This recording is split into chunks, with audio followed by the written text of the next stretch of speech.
Frédéric Garlot, j'ai en charge le pilotage de l'action sociale retraite à la Caisse nationale d'assurance vieillesse, qui est la caisse nationale de la branche retraite de la sécurité sociale, l'assurance retraite, à la tête d'un réseau de caisses régionales, les CARSAT, et de CGSS en métropole.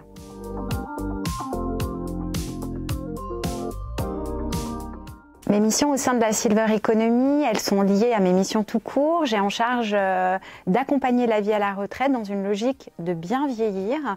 Bien vieillir, ça veut dire pour nous accompagner aussi bien finalement des personnes qui sont à plus de 85 ans, qui sont fragiles et qui veulent vieillir à domicile, mais participer d'un changement de culture, c'est-à-dire diffuser de la prévention, accompagner finalement les sexagénaires, accompagner ceux qui sont installés dans la vie à la retraite jusqu'à la prise en charge des premières fragilités à domicile. Bref, le chantier il est immense et on a un petit morceau de la réponse de la politique publique. On est confronté à une transition majeure, on vieillit plutôt en moins bonne santé que dans les pays voisins. Donc l'objectif, c'est vraiment de se dire qu'il faut susciter l'émergence de réponses un peu partout pour réussir les transformations sociétales, les transformations sociales. Donc on a besoin des entrepreneurs du bien vieillir. On a signé le contrat de filière de la Silver Economy dès 2013 parce que c'est une partie de la réponse selon nous. Et l'objectif, c'était de se dire que quand on est un entrepreneur, on a besoin de pouvoir avoir de l'agilité, d'avoir un accompagnement qui se traduit autrement que par des appels à projets. Et c'est comme ça qu'est née l'idée de créer un accélérateur de solutions technologiques, techniques, servicielles, de ne pas le faire seul. L'action sociale, son empreinte, c'est de s'inscrire dans un cadre partenarial. Donc c'est une aventure dans laquelle on a démarré avec évidemment les autres régimes de retraite, la GIRC-ARCO, la Mutualité sociale agricole, mais on a voulu embarquer la Banque des territoires qui est le premier investisseur social et qui permet d'aménager les réponses à impact social dans le territoire en investissant aux côtés des collectivités et puis de pouvoir être présent dans le champ de l'économie sociale et solidaire, donc de travailler aussi activement avec France Active. C'est vraiment avec eux qu'on a construit cet accélérateur Vivalab. C'est donc un accélérateur de solutions, ça veut dire qu'on s'adresse à des entrepreneurs, que ce soit du champ associatif, de l'économie sociale et solidaire, du secteur privé bien évidemment et aux startups, pour leur proposer à partir d'une preuve de concept. Donc évidemment, il faut avoir une solution qui a une première expérience réussie de rencontre entre cette solution et des clients, un marché. Et puis, pas de stade maximal de maturité. Et l'objectif, c'est finalement que si cette solution, elle a un fort impact social, si cette solution, elle est essaimable, si finalement elle peut être imaginée pour un déploiement un peu partout sur l'ensemble du territoire, et ben c'est d'accélérer finalement ce changement d'échelle. On a deux programmes d'accompagnement, un programme pour les solutions les moins matures d'accès au marché, et un programme de véritable accélération qui comporte tout un tas de services qui sont opérés par des prestataires partenaires qui sont triés sur le volet, qui sont des acteurs experts du secteur du vieillissement et de l'entrepreneuriat, qui vont de finalement du modèle économique, du business plan au développement commercial, à la mesure d'impact social, à la tech, à la démarche évidemment de tests centrés utilisateurs. Et puis on a des briques qui sont sur la notoriété, le mentorat. Bref, on solvabilise un véritable plan d'accompagnement, on réalise un diagnostic stratégique et on réalise en premier lieu un sourcing, un repérage de ces solutions via le réseau des caisses qui ont des coordinations locales autour de cette logique de la Silver Autonomy avec leurs camarades des autres régimes de retraite, avec les représentations de la Banque des territoires en région et les représentations de France Active. Ils vous sourcent ils sourcent facilement, puisque pour candidater, il n'y a pas de calendrier, je le disais, on ne fonctionne pas dans un appel à projet. On a un site dédié, vivalab.fr, sur lequel candidater, et c'est vraiment le siège social du candidat qui va définir quelle est la coordination locale qui prend la tâche, qui contacte, qui réalise un premier niveau de diagnostic d'éligibilité. Et puis si c'est vraiment une solution prometteuse qui encore une fois est une preuve de concept et un potentiel d'impact social fort et d'essaimage, et bien à ce moment-là on lance un diagnostic stratégique pour proposer un plan d'accompagnement solvabilisé. Aujourd'hui on a 13 partenaires prestataires qui vont de l'incubateur, du Living Lab, de gérontopôle, de cabinets de conseil, pour vraiment être dans un service à la carte par rapport aux besoins des entrepreneurs.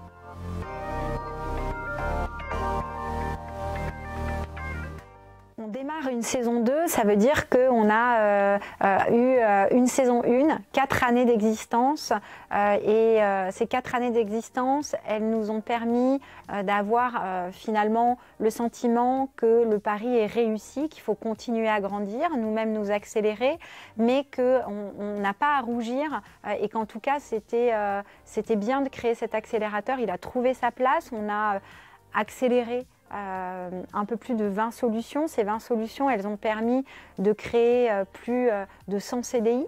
C'était pas forcément un objectif de départ, mais finalement pouvoir contribuer à l'emploi, à la croissance économique, c'est un bilan dont on n'est pas peu fier. On a eu en 2020 Capital qui a conduit une enquête sur les pépites de la Silver Economy avec un top 20 de ces pépites, et 1 sur 4 avait été accélérée par Vivalab.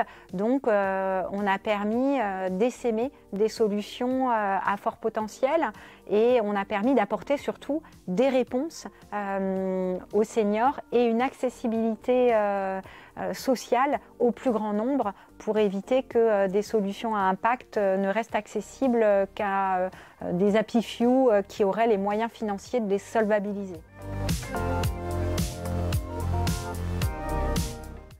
Bien vieillir, ça implique d'abord de se rappeler qu'on a tous le pouvoir d'agir, on a tous un capital vie, un capital autonomie, et finalement la réponse, la première réponse, elle est la manière dont on vit et la manière dont on agit sur les déterminants de l'âge qui sont bien connus aujourd'hui scientifiquement, dans la littérature scientifique.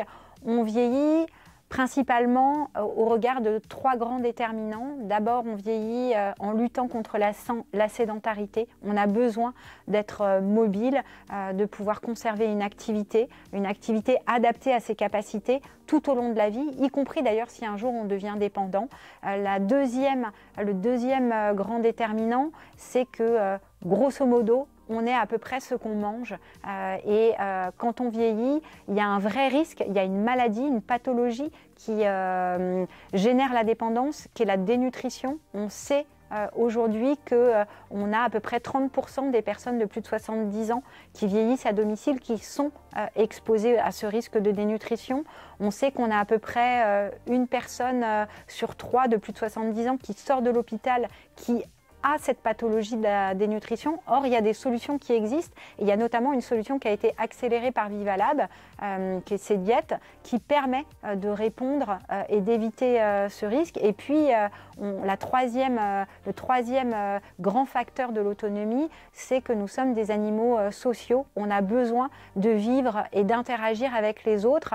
Donc, sur ces 3 grands déterminants, on a un pouvoir d'agir, et puis bien vieillir, c'est aussi être heureux, prendre soin de soi. C'est la meilleure manière de favoriser un vieillissement actif en santé.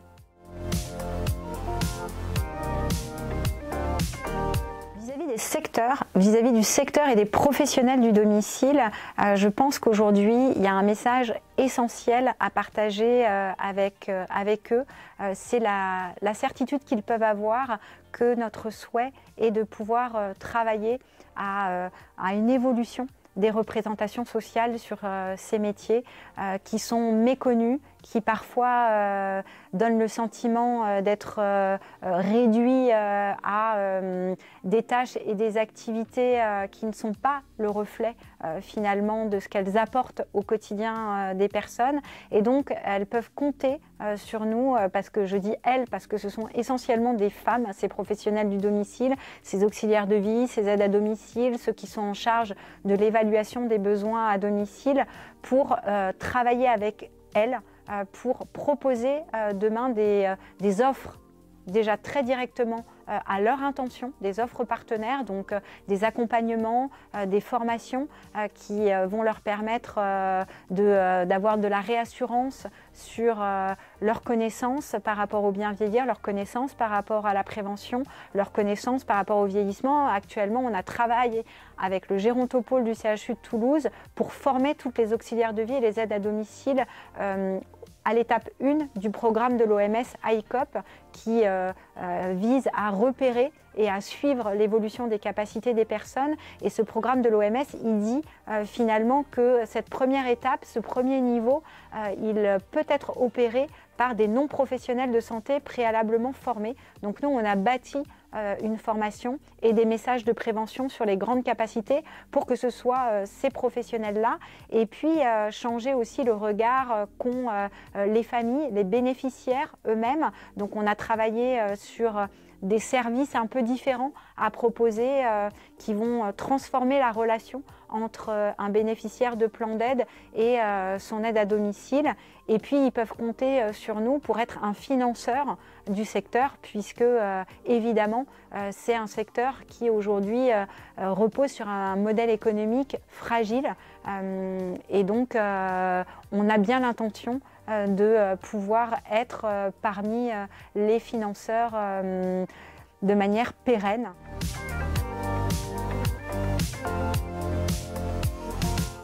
Pour bien vieillir, il y a un secret. En tout cas, mon secret, c'est de rester actif, c'est d'avoir une activité, mais c'est aussi de rire, de sourire et de rire. Je pense que, sans aller jusqu'à la promotion du yoga du rire, je pense que rire, ça nous permet de gagner des secondes, des minutes et donc des années d'espérance de vie en bonne santé. Donc j'invite à tous les âges de la vie à rester actifs, mais à chercher à rire, à chercher à partager des moments, des fous rires, du plaisir avec des proches. Il me semble que c'est un secret à la portée là aussi de chacun d'entre nous et qui est dans notre pouvoir d'agir.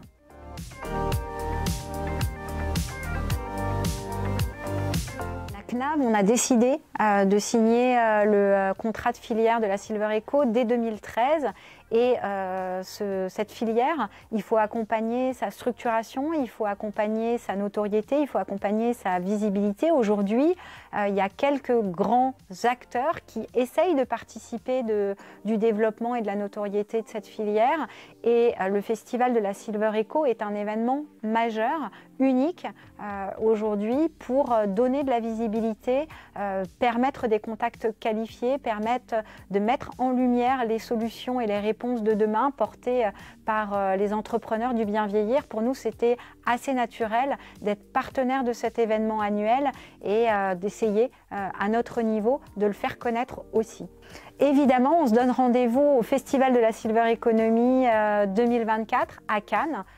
Au mois de septembre, venez nombreux et puis évidemment vous y retrouverez les pépites en cours d'accélération par Vivalab, mais aussi toute l'équipe de Silver Eco, donc ne loupez pas cet événement.